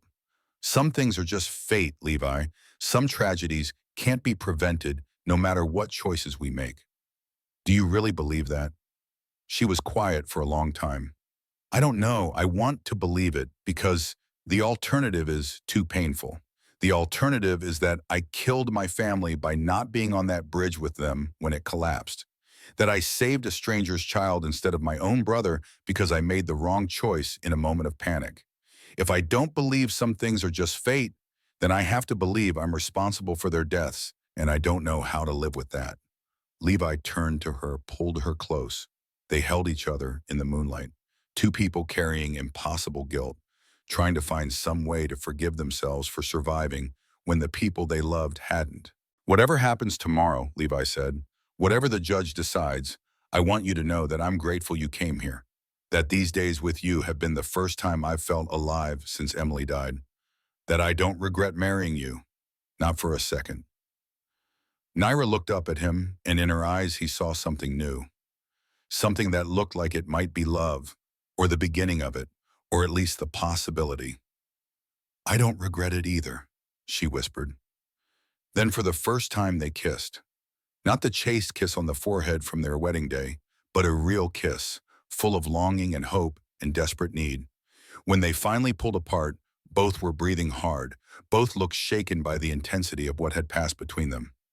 Tomorrow we fight, Levi said. Tomorrow we fight, Naira agreed. The hearing was scheduled for 10 o'clock in the morning at the Mesa Ridge Courthouse, a squat adobe building that served as both courthouse and town hall. Levi, Naira, and Samuel arrived early, Eleanor Marsh meeting them on the steps. Silas had insisted on coming despite his broken leg, propped up on crutches that Levi had fashioned for him. Inside, the courtroom was small and stark, wooden benches for spectators, a judge's bench elevated at the front, tables for the opposing parties. Judge Harrington sat behind his bench, a man of 60 with white hair and a face carved from granite, eyes that had seen too much compromise and settled into rigid certainty as protection against moral ambiguity. Marcus Dalton was already there with his lawyer, a sharp-faced man named Langley who'd come from Santa Fe specifically for this case. Marcus wore his finest suit, looked every inch the respectable rancher, played the part of concerned citizen perfectly. The courtroom filled quickly. Word had spread through town, and people came to watch, some out of genuine concern, others out of mere curiosity or the territorial equivalent of entertainment. Levi recognized faces, some sympathetic, others hostile, many simply neutral. Judge Harrington called the court to order, his voice carrying authority earned through decades of making decisions that affected people's lives. This is a custody hearing regarding the minor child Samuel Brennan. Marcus Dalton has petitioned the court to review the current custody arrangement and consider temporary placement of the child pending a full evaluation of the home environment. Mr. Langley, present your case. Langley stood, his movements calculated for maximum effect.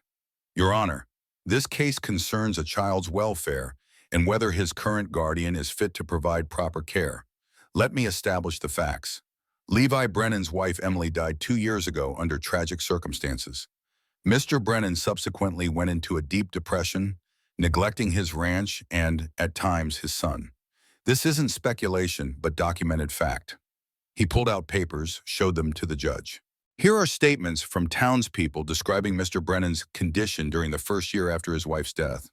Withdrawn, uncommunicative, sometimes failing to bring his son to town for months at a time. Eleanor stood.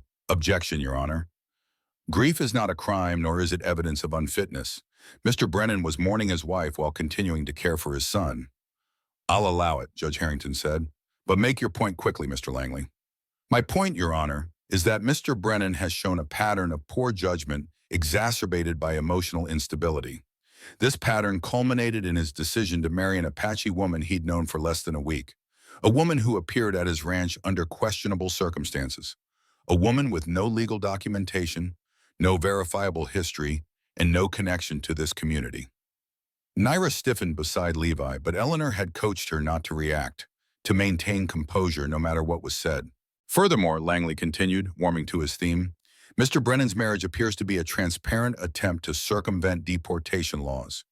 The timing is suspicious, the circumstances are irregular, and the entire arrangement suggests a man who makes rash decisions without considering the impact on his son.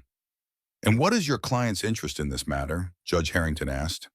My client, Marcus Dalton, is a respected member of this community with substantial resources and a stable home. He's offering to provide temporary care for Samuel while Mr. Brennan's situation is evaluated, ensuring the child's welfare during this uncertain time. Mr. Dalton has no ulterior motives beyond concern for a child who may be at risk. Eleanor rose for cross-examination. Mr. Dalton, isn't it true that you have attempted to purchase Mr. Brennan's ranch multiple times? Marcus stood, playing the part of reluctant witness. I've made offers, yes. Fair market offers for property adjacent to mine. And Mr. Brennan has refused each time? Yes. And isn't it also true that you've been vocal in your opposition to Apache people living in this territory? That you served in the campaigns against Apache tribes in Arizona? Marcus's face hardened. I served my country, yes. I lost good men fighting hostile forces. That's a matter of public record and something I'm proud of. So you harbor prejudice against Apache people? I harbor realistic concerns based on lived experience. That's not prejudice, Miss Marsh. That's wisdom. Eleanor turned to the judge. Your Honor, I submit that Mr. Dalton's true motivation is not concern for Samuel, but desire for Mr. Brennan's property and prejudice against Mrs. Brennan's heritage. This custody challenge is nothing more than harassment dressed up as civic duty. Judge Harrington held up a hand. I'll determine motivation, Miss Marsh. Mr. Brennan, you'll have your chance to present your case. For now, I want to hear from Marcus Dalton about his qualifications to care for the child should I grant temporary custody. What followed was an hour of testimony painting Marcus as the ideal guardian. Wealthy, stable, established. His ranch manager testified to his good character. His banker spoke of his financial stability. Even Sheriff Caldwell, clearly uncomfortable but obligated, confirmed that Marcus had never had trouble with the law. Then Eleanor began presenting her case, and the tide started to shift. Reverend Thompson testified first, speaking of the sincerity he'd witnessed in Levi and Naira's wedding vows, the genuine commitment he saw between them. I performed many weddings in my years as a minister, Thompson said. You develop a sense for which unions are genuine and which are mere formalities. When Levi Brennan and Naira Silverthorne stood before me, they weren't reciting empty words. They were making real promises. I believe they meant every vow they spoke. Mrs. Henderson from the general store testified next. I've seen Mrs. Brennan in town several times now. She's always polite, always proper. More importantly, I've seen her with Samuel. The way she holds his hand, the way she listens when he talks, the way she corrects him gently when he's rude. That's not play acting, Your Honor. That's a mother caring for her child. Deputy Miller's testimony carried particular weight precisely because it was unexpected. He spoke quietly but firmly about his observations at the ranch, about Naira's medical skill in treating Silas's broken leg, about the visible improvement in Samuel's demeanor. I've known Samuel Brennan since he was born, Miller said. I watched him withdraw after his mother died, saw him become quiet and fearful. But when I saw him last week, he was different, smiling, talkative, engaged with the world. Whatever's happening in that household, it's helping that child, not harming him. Then Silas testified, hobbling to the witness stand on his crutches, his broken leg a visible reminder of Naira's competence. I've known Levi Brennan since he was a boy, Silas said, his voice carrying the weight of decades. I knew his father helped build this territory when it was nothing but dirt and hope. I watched Levi nearly destroy himself with grief after Emily died. I also watched him come back to life when Naira arrived. That woman saved my leg and possibly my life. She's given Samuel back his childhood. She's made Levi remember what it means to be alive instead of just surviving. If you take her away, if you take Samuel away, you'll destroy that family. And for what? To satisfy Marcus Dalton's greed and spite? Judge Harrington's expression was unreadable, but he leaned forward slightly. Strong words, Mr. Hawthorne. True words, Your Honor. I'm an old man. I don't have time for pretty lies. Marcus Dalton wants Levi's land, and he's using this child to get it. That's the plain truth, and everyone in this courtroom knows it, even if they won't say it. Then came the moment everyone had been waiting for. Judge Harrington looked at Levi. Mr. Brennan, you have the right to testify in your own defense. Levi stood, his heart hammering. Eleanor had coached him, but now that the moment had arrived, all the prepared words fled his mind. He walked to the witness stand, placed his hand on the Bible, swore to tell the truth. Langley came at him immediately, trying to rattle him. Mr. Brennan, you married Naira Silverthorne after knowing her for less than a week. Is that correct? Yes. You'd agree that's unusually fast? Yes. Would you say your judgment during that time was sound? Levi looked directly at Langley, then at Judge Harrington. My judgment was that a woman needed protection and my son needed a mother and I needed help. Maybe the timing was fast, but the reasoning was sound. Or the reasoning was that you needed a legal excuse to keep an undocumented Apache woman on your property? No, the reasoning was that I'd been dying slowly for 2 years and Naira reminded me what it meant to live. Eleanor stood for her examination. Mr. Brennan, tell the court about your marriage. Not the legal aspects, but the reality of your daily life with Naira. Levi took a breath, found his center. She gets up before dawn every day, makes breakfast, real food, not the burned offerings I'd been feeding Samuel. She teaches him things, patience and kindness, and how to read the land. She works the ranch as hard as any man I've known, fixes what's broken, tends what's sick. She saved Silas's leg when he was thrown from his horse, set a broken bone so well the doctor in town said he couldn't have done better. His voice grew stronger, more certain. But more than any of that, she's made this house a home again. She's given Samuel back his laughter. She's helped me remember that guilt doesn't honor the dead, that living does. She's everything I needed and didn't know how to ask for. Do you love her? Eleanor asked. The question hung in the air. Levi felt every eye in the courtroom on him. He looked at Naira sitting at the table, her face composed but her eyes bright with unshed tears. Yes, he said. I love her. Not the way I loved Emily. That was different. That was its own thing. But yes, I love Naira. I love the strength that carries her forward after losing everything. I love the gentleness she shows my son. I love the way she's teaching me that it's possible to build something new from broken pieces. His voice broke slightly. I made mistakes with Emily. I let fear guide me instead of trust, and she died because of it. I won't make that mistake again. I won't let fear or prejudice or Marcus Dalton's greed destroy this second chance I've been given. Naira is my wife.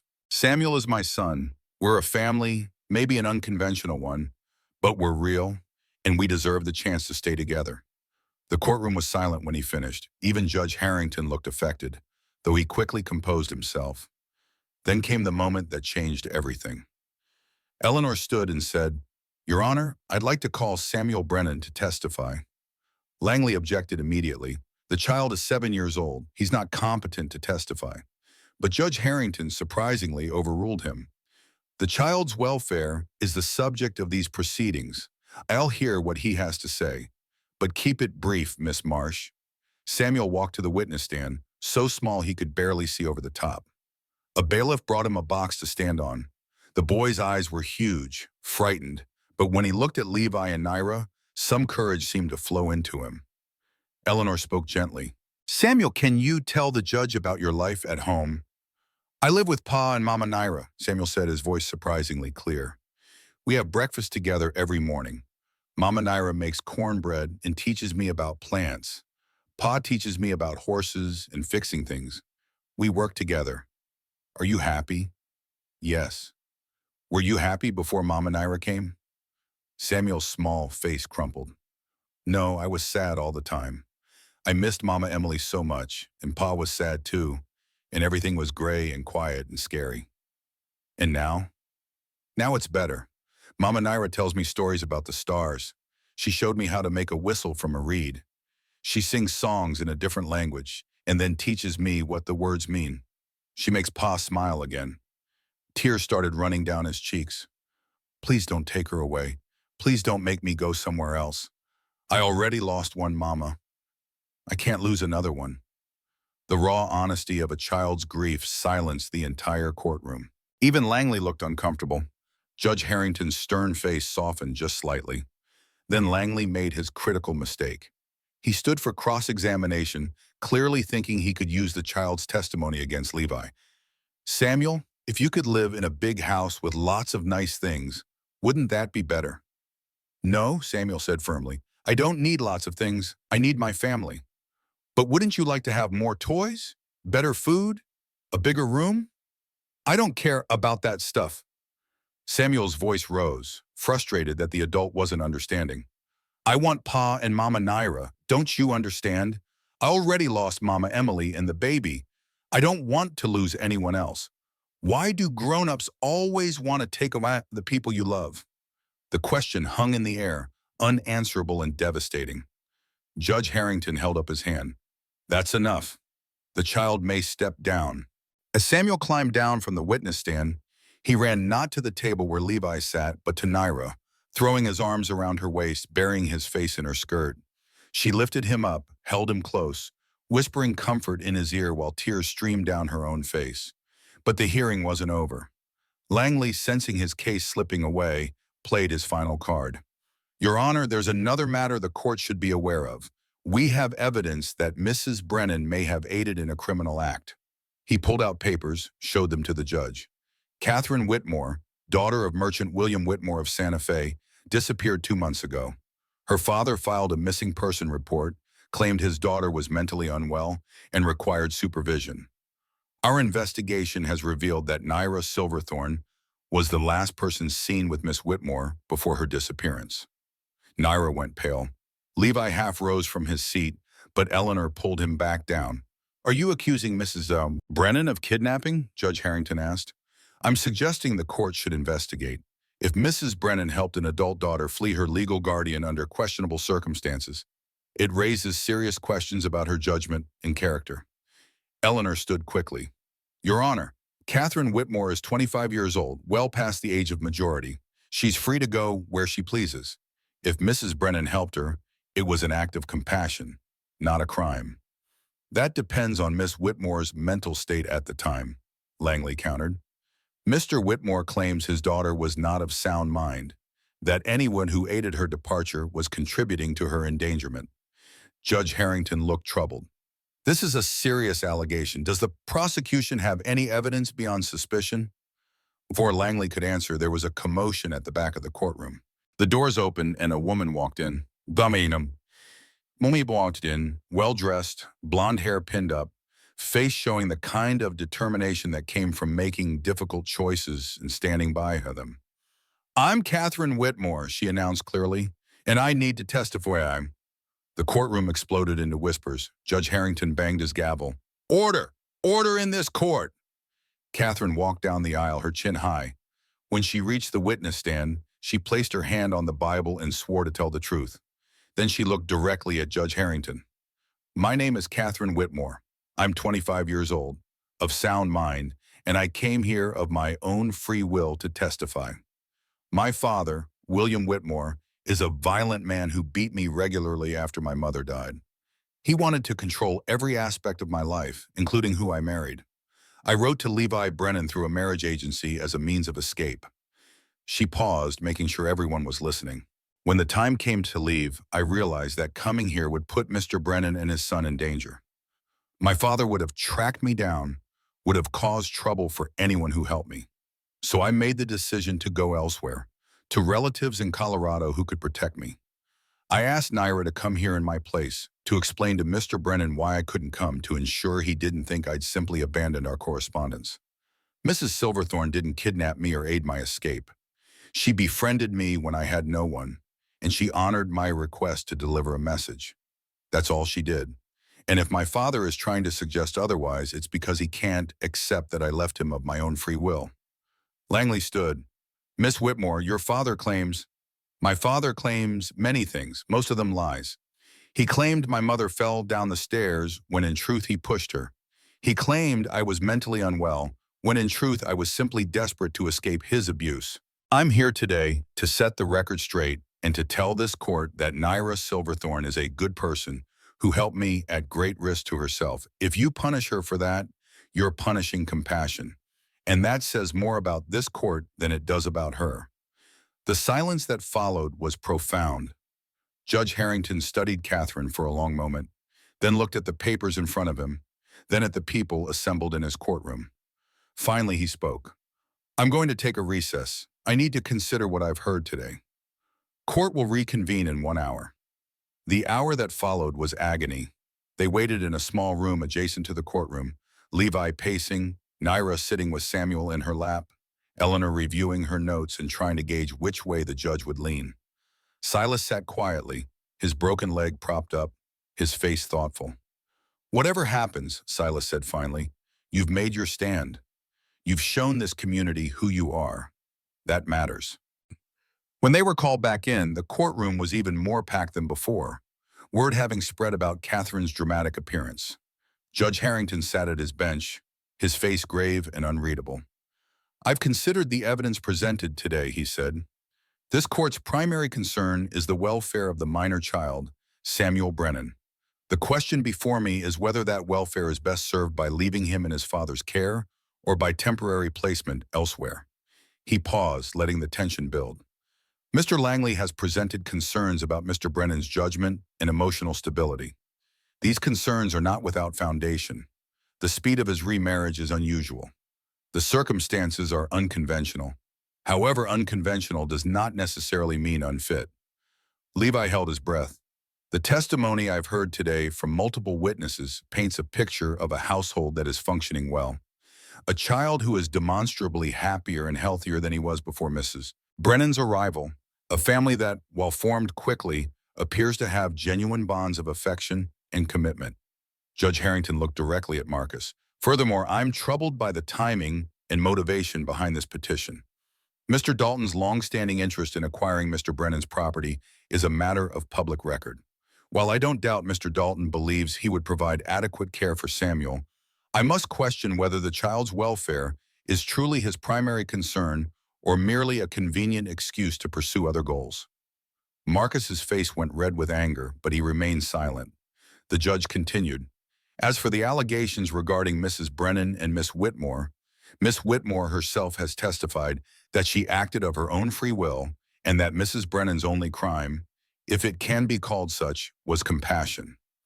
I see no basis for criminal charges and find the entire matter to be irrelevant to the custody question before me." He looked at Samuel, who was clutching Naira's hand. "That child has already lost one mother. He's clearly bonded with Mrs. Brennan. To remove him from her care would cause trauma that could not be justified by the speculative concerns raised by the petitioner." Levi's heart began to pound with hope. "Therefore," Judge Harrington said, "I find that Samuel Brennan is not at risk in his current home environment. The petition for custody review is denied. Samuel will remain in the care of his father and stepmother. This court is adjourned." The gavel came down with finality. For a moment, no one moved.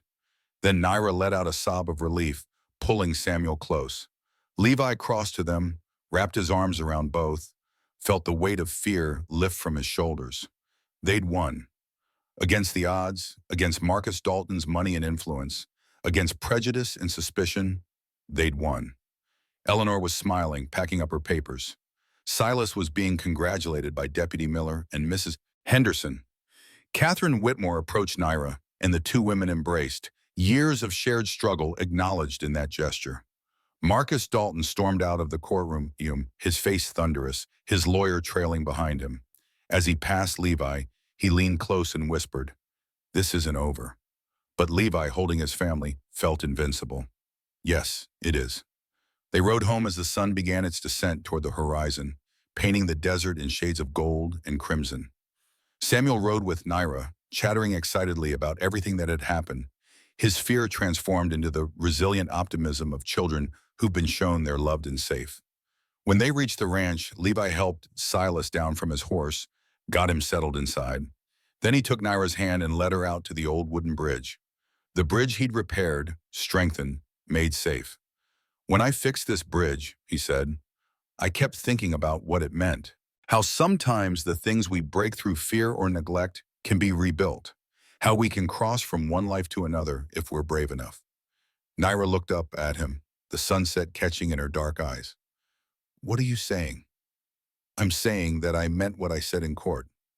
I love you. I know we started this marriage for practical reasons, but somewhere along the way it became real. You became real to me, not just a solution to a problem, but a person I want to spend my life with." "I love you too," she whispered. "I didn't expect to. I thought I was too broken, that I'd lost too much to ever open my heart again. But you and Samuel, you made me believe in second chances." They kissed there on the bridge, the repaired bridge, the symbol of everything they had overcome and everything they were building. Behind them, Samuel whooped with joy, sensing the shift, understanding in the way children do that his family was becoming permanent, that the fear of loss was finally receding. That evening, they sat on the porch as the stars emerged, the three of them plus Silas, who'd become as much family as anyone. They talked about the future, about plans for expanding the ranch, about the garden Naira wanted to plant in spring, about whether Samuel might have a brother or sister someday. Marcus won't stop, Silas warned gently. Men like him don't give up just because they lose once. Let him try, Levi said. We'll be ready. 2 days later, their vigilance proved justified. Levi woke in the night to the smell of smoke. He was out of bed and running before he was fully awake, Naira right behind him. The barn was on fire, flames licking up the wooden walls, spreading fast in the dry October air. Get Samuel, Levi shouted. Get him out of the house. Naira ran back inside while Levi sprinted for the barn. The horses were screaming, panicked by the fire and smoke. He got the barn doors open, started leading animals out one by one, choking on the smoke, feeling the heat sear his lungs. Naira reappeared with Samuel wrapped in a blanket, Silas hobbling behind them on his crutches. She handed the boy to Silas, then ran to help Levi. Together they got the last horse out just before a section of roof collapsed.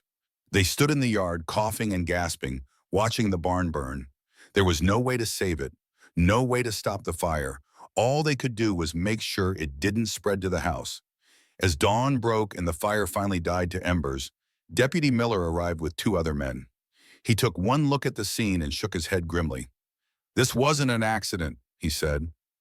See here? He pointed to multiple spots around the barn's perimeter. Fire started in several places at once. Someone set this deliberately. Marcus, Levi said flatly. Can't prove it, Miller said, but I can arrest the man who did it for him. We caught one of Dalton's ranch hands trying to leave town in a hurry. He had smoke on his clothes and a pouch full of money. Under questioning, he admitted Dalton paid him to set the fire. Will that be enough to charge Marcus? Should be. I've already sent word to the territorial marshal. Arson and conspiracy. Marcus Dalton is going to jail. And he did. Within a week, Marcus was arrested and taken to Santa Fe to await trial. His empire, built on intimidation and dirty dealings, began to crumble as people who'd been afraid of him finally came forward with their own stories of his crimes.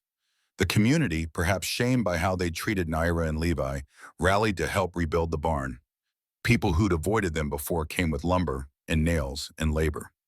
Even some who still harbored prejudice against Apache people worked alongside Naira, saw her competence and kindness, started to question their assumptions. Winter came, gentle by high desert standards. Naira's belly began to swell with new life. A child conceived in those early days when their marriage was still finding its footing. Samuel was overjoyed at the prospect of becoming a big brother, the role he'd been denied when Emily's second baby died. On a clear day in late December, Levi took Naira and Samuel out to the bridge. He'd made a small wooden plaque carved with careful letters. Redstone Bridge, built 1865 by Thomas Brennan, repaired 1885 by Levi Brennan, for those who need to cross from fear to hope. He nailed it to the bridge post, stepped back to admire his work. Samuel read the words aloud, sounding them out carefully. What does it mean, Pa? It means that sometimes the things we're afraid of are actually the path to what we need most. Your Mama Emily was afraid of this bridge, and I let that fear guide my decisions. But when Mama Naira came, we had to face that fear together. And crossing it, fixing it, making it strong again, that's what saved us. I'm going to tell my brother or sister about this bridge, Samuel declared, when they're old enough to understand. Naira rested her hand on her belly, felt the flutter of life inside her. We'll tell them together. We'll tell them about how family can be built from broken pieces, how love doesn't always look the way you expect it to, how second chances are real if you're brave enough to reach for them.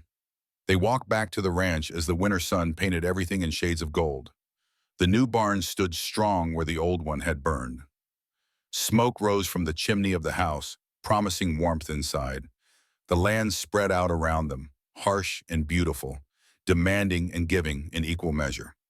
Levi looked at his wife, his son, the life they'd built from sorrow and necessity and unexpected grace. He thought about Emily, hoped she would approve. believed she would. He thought about all the bridges he'd been afraid to cross, all the fears that had kept him small and safe, and ultimately alone. Then he took Naira's hand, Samuel's hand, and they walked home together under the vast desert sky.